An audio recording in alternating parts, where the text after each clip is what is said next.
بسم اللہ الرحمن الرحیم۔ شروع اللہ کے نام سے جو بڑا مہربان نہایت رحم کرنے والا ہے۔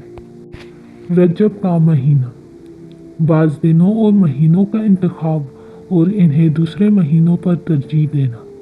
تمام تعریفیں اس اللہ کے لیے ہیں جو فرماتا ہے اور تمہارا رب جو چاہتا ہے پیدا کرتا ہے اور جسے چاہتا ہے منتخب کرتا ہے۔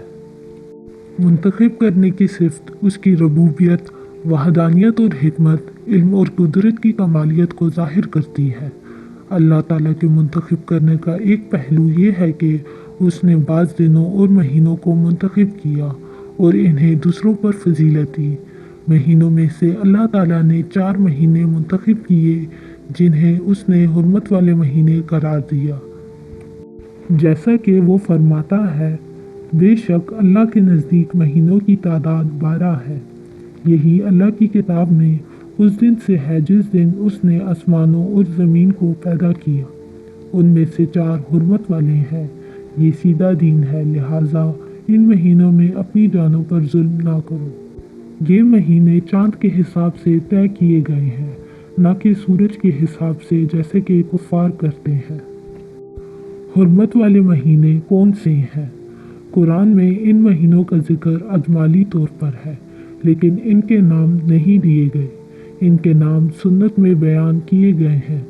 حضرت ابو بکر رضی اللہ عنہ روایت کرتے ہیں کہ نبی کریم صلی اللہ علیہ وسلم نے خطبہ حجۃ الوداع میں فرمایا، زمانہ اپنی اصل حالت پر لوٹ آیا ہے، جیسے کہ اس دن تھا جب اللہ نے آسمانوں اور زمین کو پیدا کیا۔ سال 12 مہینے کا ہے، جن میں سے 4 حرمت والے ہیں، 3 پے در پے، ذوالقعدہ، ذوالحج اور محرم، اور رجب مدر جو جمادی اور شعبان کے درمیان ہے۔ رجب کو رجب مدر کیوں کہا جاتا ہے؟ رجب کو رجب مدر اس لیے کہا جاتا ہے کہ مدر قبیلے نے اس کی حرمت کا ہمیشہ خیال رکھا، برخلاف دیگر عرب قبائل کے، جو مہینوں کے حساب کو جنگ یا امن کی حالت کے مطابق بدل دیتے تھے۔ اللہ تعالیٰ فرماتا ہے، مہینے کی تقدیم اور تاخیر کفر میں اضافہ کرتی ہے، اس سے کافر گمراہ کیے جاتے ہیں۔ وہ ایک سال اسے حلال اور دوسرے سال حرام قرار دیتے ہیں تاکہ اللہ کے حرام کیے ہوئے مہینوں کی تعداد پوری کریں۔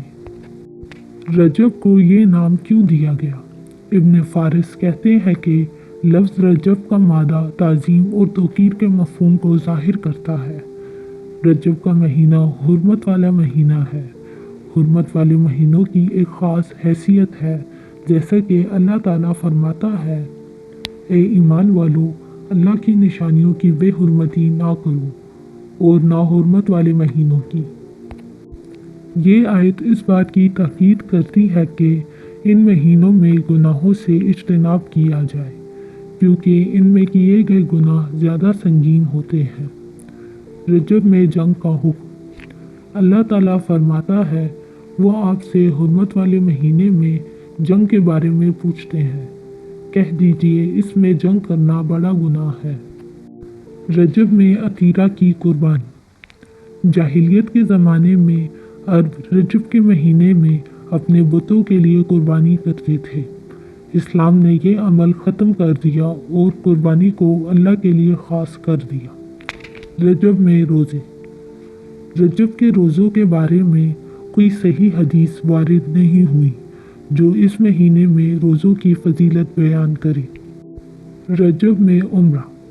نبی صلی اللہ علیہ وسلم سے ثابت نہیں کہ آپ نے رجب میں عمرہ کیا ہو۔ رجب میں بدعات۔ رجب کے مہینے میں کئی بدعات کا اضافہ کیا گیا، جیسے نماز الرغائب، 27ویں شب کو مخصوص عبادات، قبروں کی زیارت کو خاص کرنا۔ اللہ ہمیں بدعات سے محفوظ رکھے اور سنت پر عمل کرنے کی توفیق عطا فرمائے، آمین۔